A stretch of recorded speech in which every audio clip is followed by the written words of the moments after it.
നിങ്ങൾ ഒരു പട്ടിയെയും പൂച്ചയും വീട്ടിൽ വളർത്തിയെന്ന് കരുതുക. പെട്ടെന്നൊരു ദിവസം ഒരു അപരിചിതനായ ഒരാൾ ഇവയ്ക്ക് ഫുഡ് കൊടുത്താൽ ഇതിൽ പൂച്ച കഴിക്കും, പക്ഷേ പട്ടി കഴിക്കില്ല. എന്താണ് കാരണം? ഇതിന്റെ ഉത്തരം ഈ രണ്ട് ജീവികളുടെയും പരിണാമവുമായാണ് ബന്ധപ്പെട്ട് കിടക്കുന്നത്. പട്ടിയും പൂച്ചയും ഇത് രണ്ടും ഡൊമസ്റ്റിക്കേറ്റഡ് ആനിമൽസ് ആണെങ്കിലും ഇവയെ നമ്മൾ രണ്ട് രീതിയിലാണ് ഡൊമസ്റ്റിക്കേറ്റ് ചെയ്തത്. പട്ടികൾ ഡയറക്റ്റഡ് പാത്വേ ഡൊമസ്റ്റിക്കേഷനും പൂച്ചകൾ കമൻസൽ പാത്വേ ഡൊമസ്റ്റിക്കേഷനും. സംഭവം എന്താണെന്ന് പറഞ്ഞുതരാം. മനുഷ്യൻ വേട്ടയാടാൻ പോകുമ്പോൾ സഹായത്തിന് കൂടെ കൊണ്ടുപോയ ചെന്നായ്ക്കളാണ് പട്ടികളായി മാറിയത്. ഇങ്ങനെ മനുഷ്യരുടെ കൂടെ വർഷങ്ങളോളം ഇടപഴകി ജീവിച്ചതുകൊണ്ട് പട്ടികളും മനുഷ്യരും തമ്മിൽ കൂടുതൽ അടുപ്പമുണ്ടായി.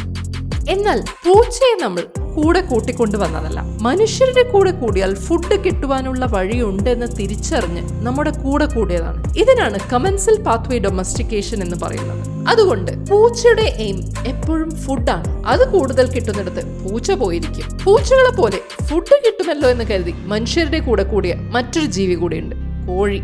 നിങ്ങൾക്കറിയാമോ, മനുഷ്യർ കോഴിയിറച്ചി കഴിച്ചു തുടങ്ങിയിട്ട് വെറും 2500 വർഷമേ ആയിട്ടുള്ളൂ എന്ന്? കാരണം മനുഷ്യർ അതുവരെ കോഴിയെ കൊന്നു തിന്നുന്ന കാര്യം ചിന്തിച്ചിട്ട് പോലുമില്ല. കോഴി ഒരാവശ്യവുമില്ലാതെ ഇങ്ങോട്ട് വന്നു കൂടിയതാണ്.